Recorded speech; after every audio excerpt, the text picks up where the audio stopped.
he was like, that's the Oval Office on his mark. No.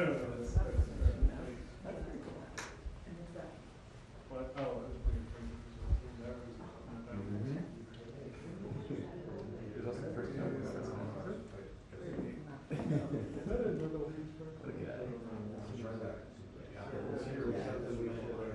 Should they both be over?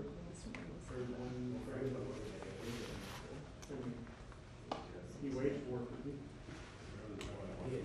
That's Sam Cheatham. What? Is he ex-minister in the helicopter? Okay, fuck, fair. Couldn't hear you, sorry. Oh. Was that a Zoom call? Did you have been in there taking a picture? Oh.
Are we in Tibet morning? Eventually. Okay.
I think that's safe, yeah.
2-minute warning. 2-minute warning.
Good morning, everyone. Sorry, keep you waiting a little bit. I had the honor of spending some time with the Ukrainian Prime Minister who's in town today, and he is meeting with some of my cabinet members, including the Secretary of Treasury and others. And we had a good discussion. I've talked about what I'm about to tell you about today, as well as he was thanking the American people for their support, understands it's significant, and we talked about keeping everyone together in terms of Europe, the European Union, and others in the effort to stop Putin's brutality. But before I head out to the West Coast, I want to quickly update the American people on the latest steps we're taking to support the people of Ukraine and to hold Putin accountable for his brutal and bloody war. Russian forces have retreated from Kyiv, leaving behind them a horrifying evidence, and you've seen it, you reported it, your folks. And by the way, I don't say this often, but I think we should give enormous credit to the folks with your agencies that are on the ground in Ukraine, in these spots, and they're really, I've spoken to several of them, we owe them. But uncovering these evidences of their atrocities and war crimes against Ukrainian people is so clear to the whole world now. Now they've launched and refocused their campaign to seize new territory in eastern Ukraine. And we're in a critical window now of time where they're going to set the stage for the next phase of this war. And the United States and our allies and partners are moving as fast as possible to continue to provide Ukraine the forces that they need, the weapons they need, the equipment they need, their forces need to defend their nation. Last week, I signed an $800 million package of security assistance to Ukraine that included new capabilities like artillery systems and armored personnel carriers, equipment that is responsive to Ukraine's needs and tailored to support the intensified fighting in the Donbas region, which is a different war than in other places because both topographically it's different. It's flat, it's not in the mountains, and it requires different kinds of weapons to be more effective. Today, I'm announcing another $800 million to further augment Ukraine's ability to fight in the east, in the Donbas region. This package includes heavy artillery weapons, dozens of howitzers, and 144,000 rounds of ammunition to go with those howitzers. It also includes more tactical drones. In the past 2 months, we've moved weapons and equipment to Ukraine at record speed. We've sent thousands of anti-armor and anti-missile helicopters, drones, grenade launchers, machine guns, rifles, radar systems. More than 50 million rounds of ammunition had already been sent. The United States alone has provided 10 anti-armor systems for every one Russian tank that's in Ukraine, a 10-to-1 ratio. We're sharing and will continue to share significant timely intelligence with Ukraine to help defend them against Russian aggression. And on top of this, these direct contributions from the United States, we're the outfit facilitating the significant flow of weapons and systems to Ukraine from other allies and partners around the world, like the S-300 long-range anti-aircraft systems that Slovakia recently transferred to Ukraine. We are getting them in there.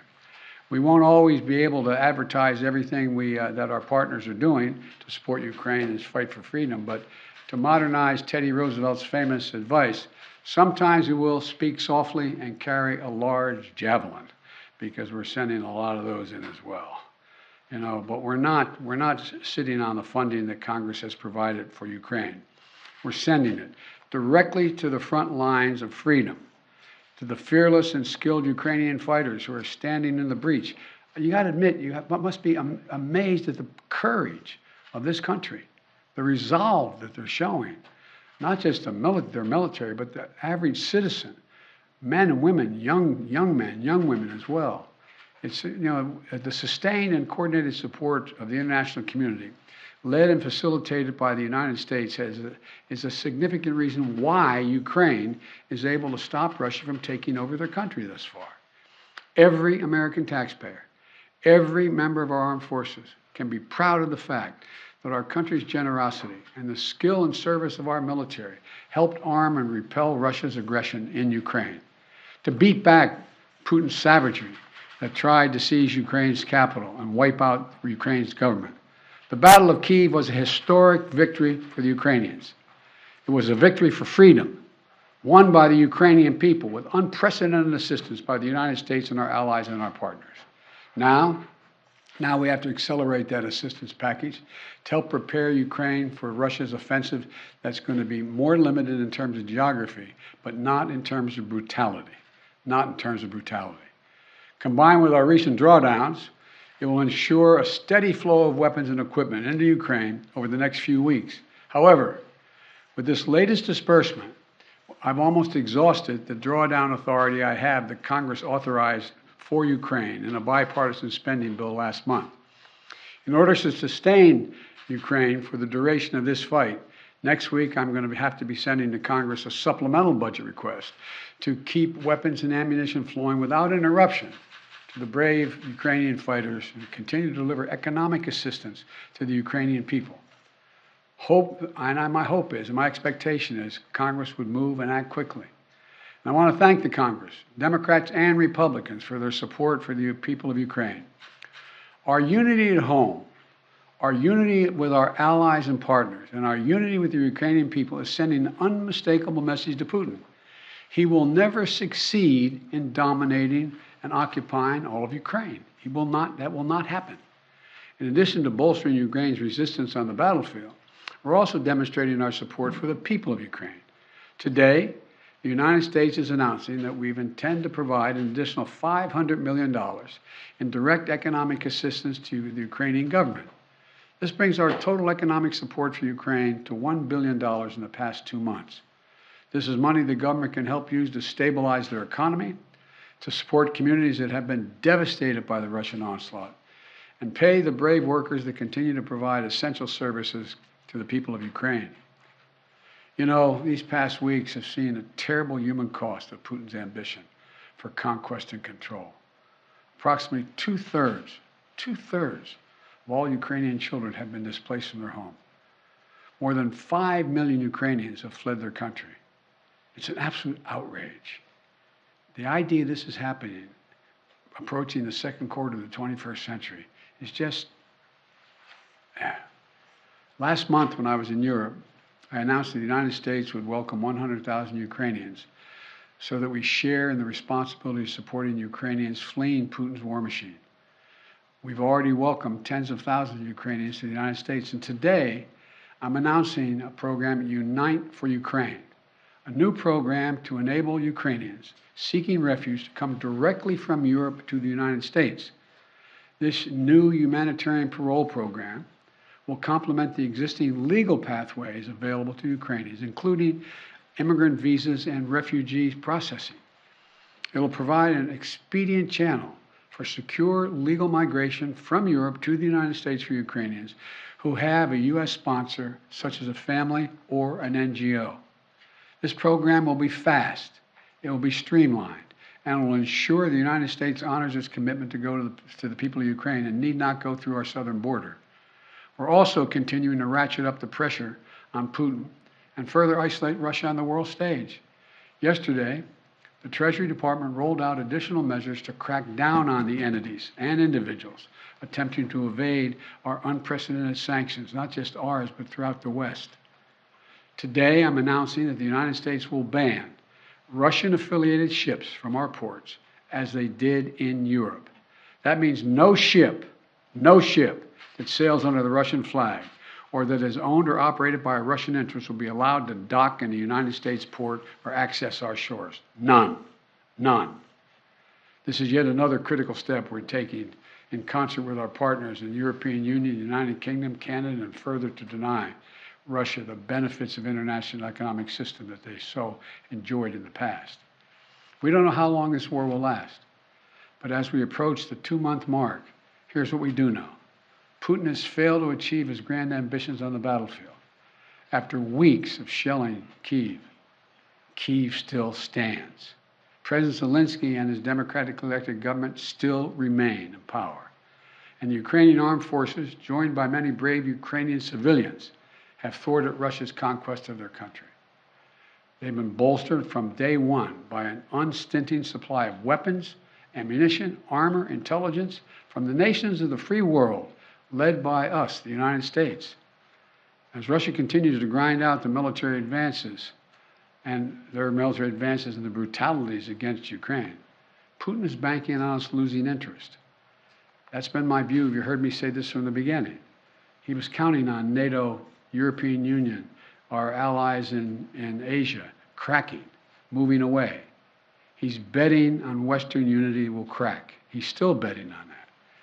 And once again, we're going to prove him wrong. We will not lessen our resolve. We're going to continue to stand with the brave and proud people of Ukraine. We will never fail in our determination to defend freedom and oppose tyranny. It's as simple as that. So again, I want to thank the American people. Thank the American people for their support of the Ukrainian people.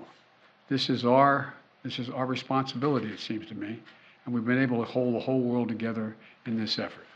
So thank you very much. Thank you. I'm going to take just one or two questions. I got a plane to catch. What does Putin claiming control over Mariupol mean? How significant is that? Well, first of all, it's questionable whether he does control Mariupol. One thing for sure we know about Mariupol. He should allow humanitarian corridors to let people on that steel mill and other places that are buried under rubble to get out. That's what any head of state would do in such a circumstance. And so there is no evidence yet that Mariupol is completely fallen. Mr. President. On Title 42, sir, are you considering delaying lifting Title 42? No, what I'm considering is continuing to hear from well, first of all, there's going to be an appeal by the Justice Department, because as a matter of principle, we want to be able to be in a position where if in fact it is strongly concluded by the scientists that we need Title 42, that we be able to do that. But there has been no decision on extending Title 42.